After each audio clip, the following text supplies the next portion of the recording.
Uma Thurman once said that of all the difficult things she has lived through, the most painful were the ones that happened quietly, inside a marriage that the world assumed was a fairy tale. For years, she said almost nothing. She protected her children, kept the peace, and let her silence speak for her. But the full story of what happened between Uma Thurman and Ethan Hawke, how they fell into each other, what broke between them, and who walked out of it whole, is a story that has taken decades to fully surface. And the truth, as it turns out, is messier and stranger and sadder than any version that appeared in the tabloids. Uma Karuna Thurman was born on April 29, 1970, in Boston, Massachusetts. Her name came from Sanskrit, Uma, the goddess of light and beauty. She grew up in the orbit of academia and spirituality,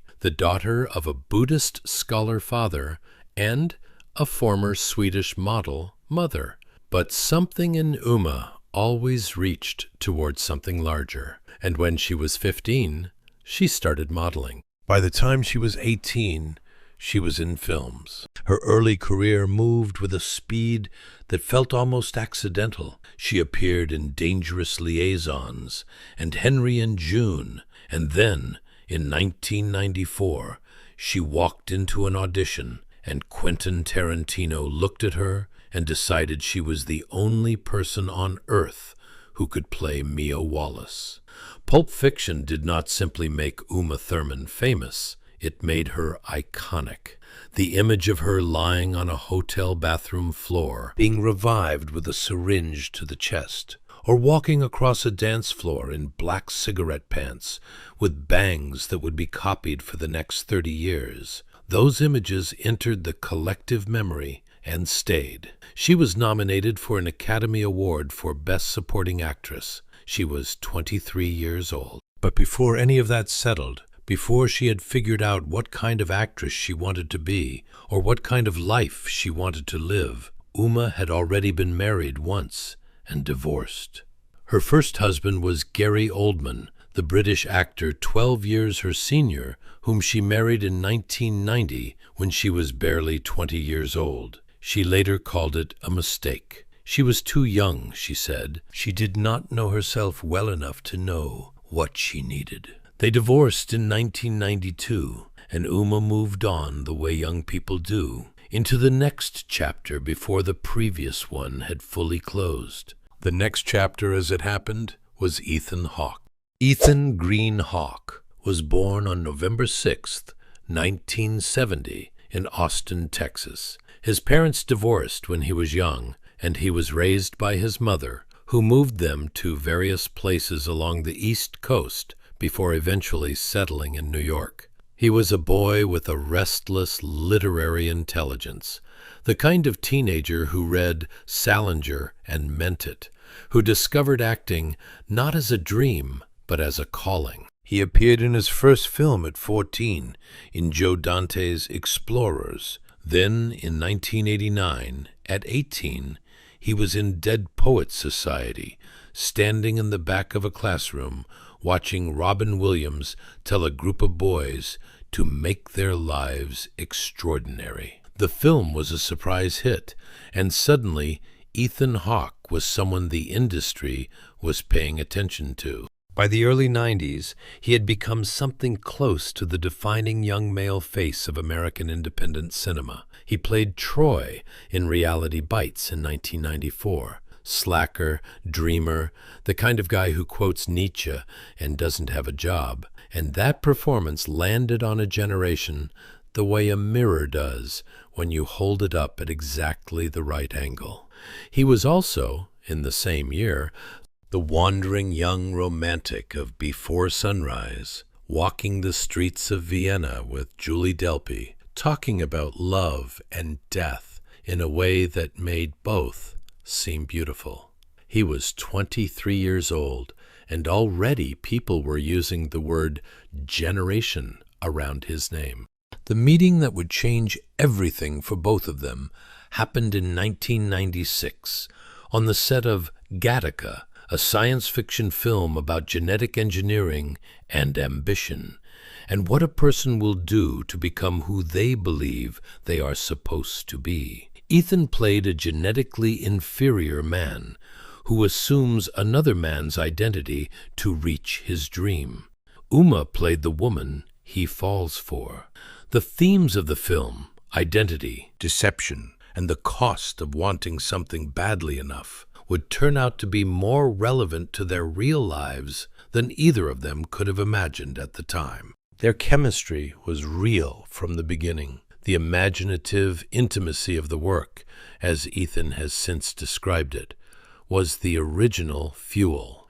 When two actors are in the same emotional space for weeks, creating something between themselves that requires vulnerability and trust, it produces a particular kind of closeness. There's a certain intimacy to the work that we do, Ethan reflected years later. Imaginative intimacy. He compared the early stages of their falling for each other to a game of spin the bottle, impulsive, lit from within, and carrying the particular charge of something that happened before anyone had time to think it through.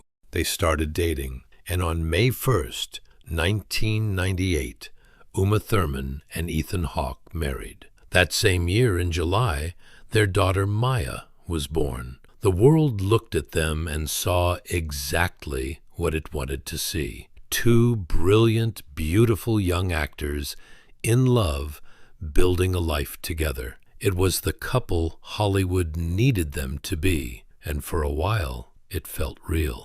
The first years of their marriage were by all accounts genuinely good. They were building something, a family, a home, an artistic partnership between two people who took their work seriously and respected each other's talent. Maya arrived and changed them in the ways that first children always do, making everything feel more serious and more joyful simultaneously. Ethan has spoken about those early years with real warmth, describing a life that was full and moving fast and full of possibility. Uma was in Kill Bill.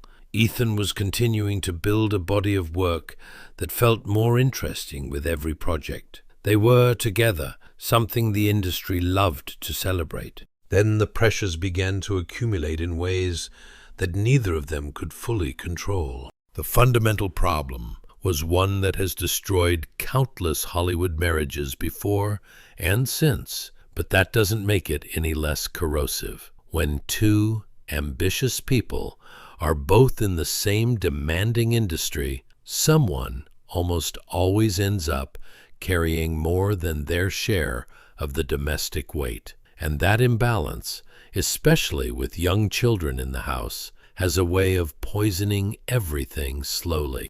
The way a leak poisons a wall. You don't see the damage until it's already structural. In January 2002, their son Livon was born. Two children now, under 4 years old, and the question of who was home and who was on a film set became the central argument of their marriage, though neither of them might have framed it so directly at the time. Ethan, by his own account, found himself increasingly in the role of the parent on the ground, the one in the hotel room with the kids, while Uma was 6 hours a day on a film set doing what she loved. I'm living in a hotel room, taking care of my kids, while you're off on a film set 6 hours a day doing what you love, he said, describing those years. Do that for 9 months and see what a good mood you're in.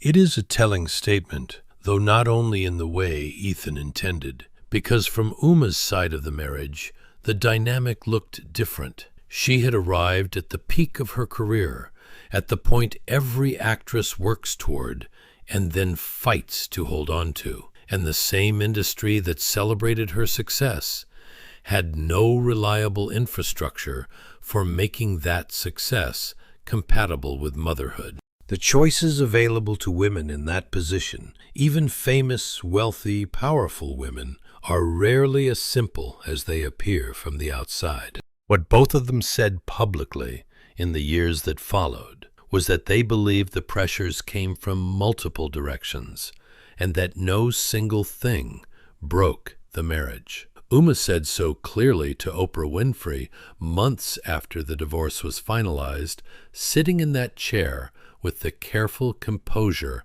of a woman who had decided exactly how much she was willing to give away. "Our marriage failed," she said. "I should take full responsibility for the failure of my own marriage. Blaming anybody doesn't make you feel any better.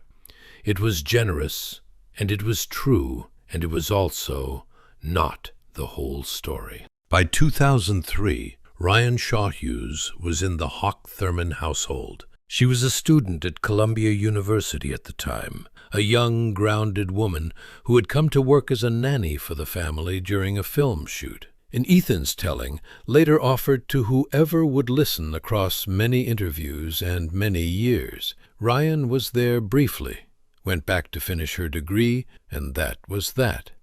No scandal, no impropriety, no crossed lines. He met his literary agent, through whom she had been recommended. She worked for them for a short period. She left. End of story. The problem with Ethan's version of events is what happened next. In 2003, the same year Ryan had been in their home, Uma filed for divorce.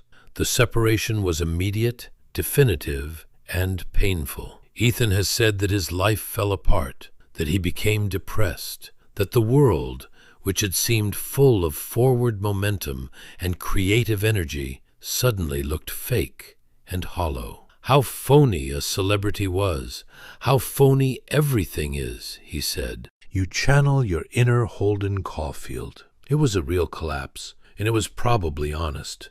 But what he said less about was what happened once the collapse was over, because by 2006, the year after the divorce was finalized, Ethan Hawke and Ryan Shaw Hughes were openly dating. By 2008, the same year he had told multiple journalists he never wanted to get married again, was too cautious, and was determined to stay single, they were secretly married. And that same year, they welcomed a daughter, Clementine. 3 years later, a second daughter, Indiana. The math was not lost on anyone. The woman who had worked as the nanny for his children was now his wife and the mother of his new children.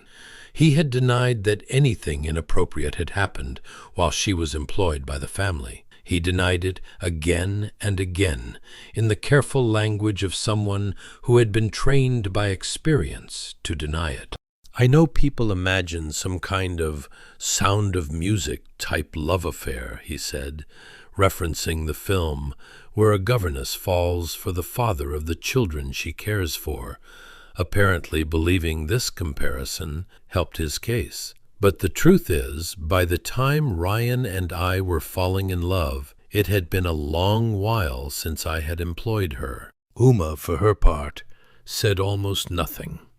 I cannot participate in anything critical about my children's father, she told Parade in 2006. I just need to keep peace. I think it's fair to say that I haven't said one mean thing, and I'm not going to start now. She meant it. She has held to it. Whatever she knew, whatever she believed, she kept it inside the silence she had chosen and did not come out. But the facts, assembled in sequence, have a way of speaking without anyone having to say a word. While her marriage was unraveling, Uma Thurman was living through something on a film set that she would not speak about publicly for 15 years. Kill Bill was, in many ways, the artistic pinnacle of her collaboration with Quentin Tarantino, the project they had conceived together on the set of Pulp Fiction, the role he had written specifically for her and waited for her to come back to after she became pregnant and he refused to recast. She played the bride, a woman who wakes from a coma and goes to war against everyone who tried to destroy her. There are people who have watched that performance and said they could see something real inside it, something borrowed from life. They may have been more right than they knew. Near the end of filming Kill Bill in Volume 2 in Mexico, Tarantino asked Uma to perform a driving stunt herself. She did not want to do it. She told him she was scared. She asked for a stunt double, and Tarantino, by his own subsequent admission, was furious. He came to her trailer and pressed. He promised her the car was fine. He told her it was a straight piece of road, and she only needed to hit 40 miles per hour. What he did not tell her, and apparently did not know, was that the road was made of sand, not dirt, that it curved, that the car's seat was not properly secured. Uma got into the car because she trusted him. She had spent a year doing stunts with him, doing things she was afraid of, and he had always been right before. This time, he was not. She lost control and crashed into a palm tree. She returned to the set from the hospital in a neck brace, with a concussion, with her knees damaged, and with what would become permanent injuries to her neck and knees. And then, to compound everything, when she asked to see the footage of the crash, she wanted to understand what had happened to her own body in her own accident. Miramax told her she could only see it if she first signed a document releasing them of any liability for her future pain and suffering. She refused. For years, Uma was stuck with the injuries and without the evidence. She fought privately with Tarantino about it. She fought with the producers. In 2018, when the hashtag #MeToo movement gave women across the industry a language for things they had long been told to keep quiet, Uma spoke to the New York Times. The article ran. The footage, which Tarantino had finally, years earlier, given her, went with it. The world watched her car drift off a sandy road and slam into a tree. Tarantino called what he had done the biggest regret of his life. Uma eventually forgave him, but she kept the scars. She was living through all of this, the crash, the pain, the cover-up, the fight for the footage. At the same time her marriage was collapsing. At the same time, Ryan Shawhughes was in her home. At the same time, she was becoming a mother for the second time. There are years in a person's life that take longer than 12 months to live through. The divorce was finalized in August 2005. Uma received primary custody of Maya and Levon. She walked away from the marriage, she told Oprah, one step at a time. She did not perform devastation. She did not give the tabloids what they wanted. She simply moved forward in the way of someone who had been practicing forward motion since she was a teenager. Ethan, by his own account, had a harder time. His depression was real, and it lasted. He threw himself into work, theater, writing, film, and he has said since that his children were the thing that kept him from fully coming apart. They just need you every day, he said. It gives your life balance, meaning your whole life isn't just about yourself. His children from his marriage to Uma, the children he was now sharing custody of, his anchor. Professionally, in a bitter irony, the years after the divorce turned out to be the most creatively fertile of his career. 3 of his 4 Academy Award nominations came after 2005. He was in Before Sunset. He was in Boyhood, the Richard Linklater film shot across 12 years, in which he played a man watching his son grow up and reckoning with the choices that cost him his family. Reviewers noted the particular rawness of his performance. It is not difficult to understand why. Uma's career continued on its own terms, marked by the singular choices that have always defined her. She appeared in films that interested her. She raised her children. She declined to revisit the public drama of the divorce in interviews. By the time Maya Hawke, The daughter born to Uma and Ethan in 1998, the year they married, began her own acting career. The circle had closed in the particular way that Hollywood circles tend to close. Maya appeared in Stranger Things. She worked with Tarantino on Once Upon a Time in Hollywood, in the same creative universe that had made her mother's name. Her brother Levon followed her toward the same work. Uma has spoken about watching her children with the particular pride of a woman who refused to let them be defined by what happened between their parents. My parents are proud of me because of the way I treat my friends, Maya has said, channeling something she clearly received from both of them. The sense that who you are when no one is watching matters more than what your name can open. Uma remains close to her children. She received primary custody when they were young, and she was the constant presence in their early lives, through the years when the marriage was gone and the noise hadn't yet settled. She has never described those years as easy. She has also never described herself as a victim.